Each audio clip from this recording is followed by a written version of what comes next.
99 ہجری تھی۔ اسلام اپنی آمد کے بعد دوسری صدی کے دہانے پر کھڑا تھا۔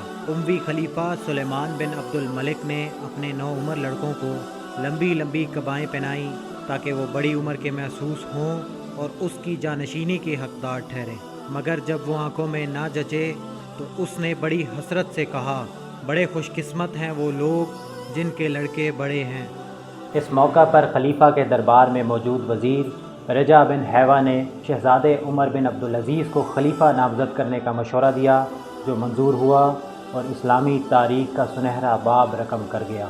میں ہوں علی شان دی پریس کی سیریز داستان حیات میں آپ جان سکیں گے ایک ایسے شہزادے کی زندگی کا احوال جس نے اسلامی تاریخ پر ایسے گہرے نقوش چھوڑے جو کئی صدیاں گزرنے کے باوجود آج تک قائم ہیں، اور کیسے انہوں نے روایتی بادشاہت کو حقیقی اسلامی فلاحی ریاست میں تبدیل کیا۔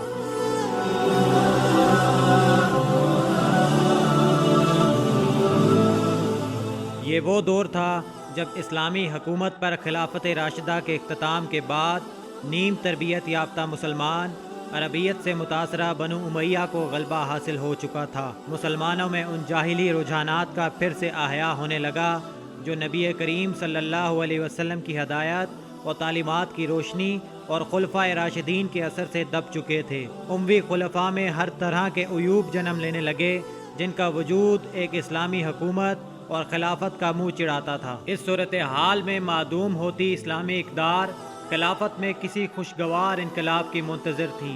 ان حالات میں 43 لاکھ مربع میل پر پھیلی اسلامی حکومت کی باغ ڈور اموی شہزادے عمر بن عبدالعزیز کے ہاتھ آ گئی۔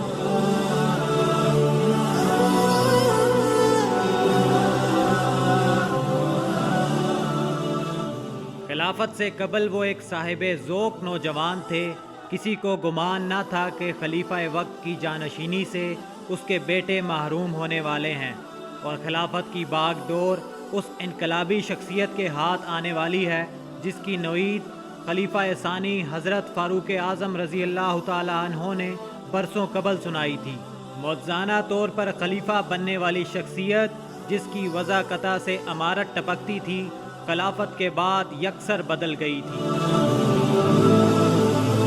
فاروق اعظم رضی اللہ تعالی عنہ کی پوتی ام عاصم کے بطن سے جنم لینے والے عمر بن عبدالعزیز مروان کے پوتے اور خلیفہ وقت سلیمان بن عبد الملک کے چچا زاد بھائی تھے، اور ان کا پالن موروثی نظام حکومت کے زیر اثر گھرانے میں ہوا تھا۔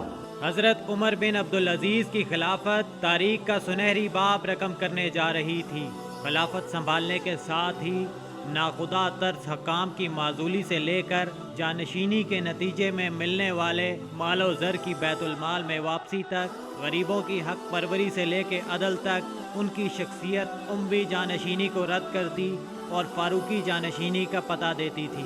سرکاری معاملات میں ان کی شفافیت کا اندازہ اس بات سے لگایا جا سکتا ہے کہ ایک بار جب وہ اپنی بچیوں سے ملنے گھر گئے تو وہ ان سے بات کرتے ہوئے اپنا ہاتھ منہ پر رکھ لیتی، جس کا سبب یہ معلوم ہوا کہ بچیوں نے دال اور پیاز سے کھانا کھایا تھا، جس پر رو کر فرمانے لگے، کیا تم اس پر راضی ہو کہ انواع و اقسام کے کھانے کھاؤ اور تمہارا باپ جہنم میں جائے؟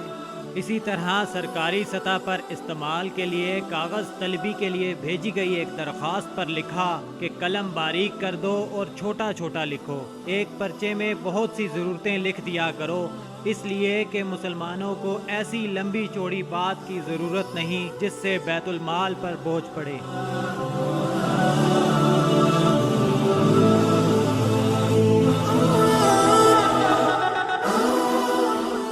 حضرت عمر بن عبدالعزیز نے حکمرانی کے ساتھ ساتھ اسلام کی ترویج اور اشاعت کے لیے بھی بھرپور کردار ادا کیا۔ وقت کے بڑے علماء میں شامل ابو بکر بن حزم کی توجہ تدوین حدیث کی طرف دلاتے ہوئے لکھا، حضرت صلی اللہ علیہ وسلم کی جو کچھ حدیثیں تم کو ملیں ان کو تحریری شکل میں لے آؤ، اس لیے کہ مجھے اندیشہ ہے کہ علماء رخصت ہو جائیں گے اور علم مٹ جائے گا۔ اس کام میں حکام سلطنت کو بھی شامل کیا اور سرکاری سطح پر اعلان کرتے ہوئے فرمان جاری کیا کہ رسول اللہ صلی اللہ علیہ وسلم کی احادیث ڈھونڈ ڈھونڈ کر جمع کرو۔ انہوں نے دین کی اشاعت اور تعلیم کا کام کرنے والے علماء کے لیے وظائف بھی مقرر کیے۔ انہوں نے ملکی سطح پر وہ اصلاحات کیں جن کے نتیجے میں معاشی اور معاشرتی خوشحالی بڑھنے لگی۔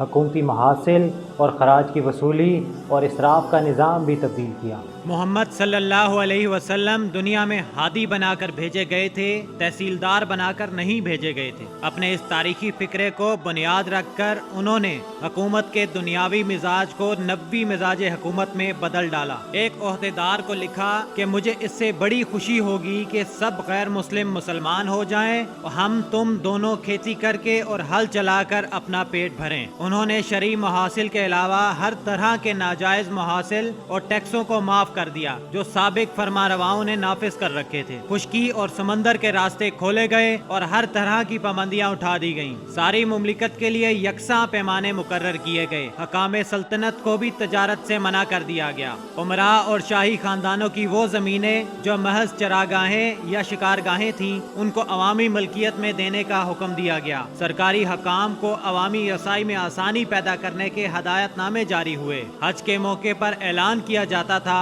کہ جو کسی ظلم کی اطلاع یا کوئی نیک مشورہ دے گا اس کو 100 سے لے کر 300 دینار تک انعام دیا جائے گا۔ ان کی مالی اصلاحات اور نظام حکومت میں شرعی پابندیوں کے نتیجے میں خوشحالی اس قدر عام ہو گئی کہ سلطنت کے اندر زکوٰۃ قبول کرنے والا کوئی نہ ملتا تھا۔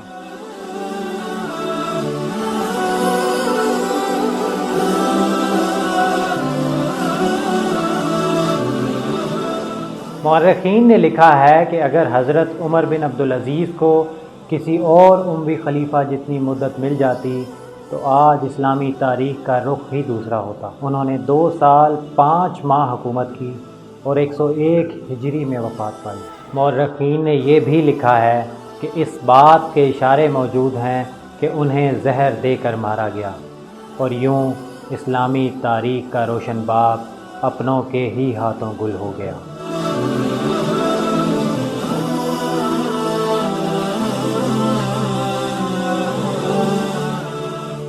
داستان حیات کی اگلی ایپیسوڈ میں آپ جان سکیں گے کہ کیسے ایک نو عمر کمانڈر نے اموی دارالحکومت سے ہزاروں میل دور فتح کے جھنڈے گاڑے اور بہادری کی داستان رقم کرنے والے اس کمانڈر کا انجام کیا ہوا۔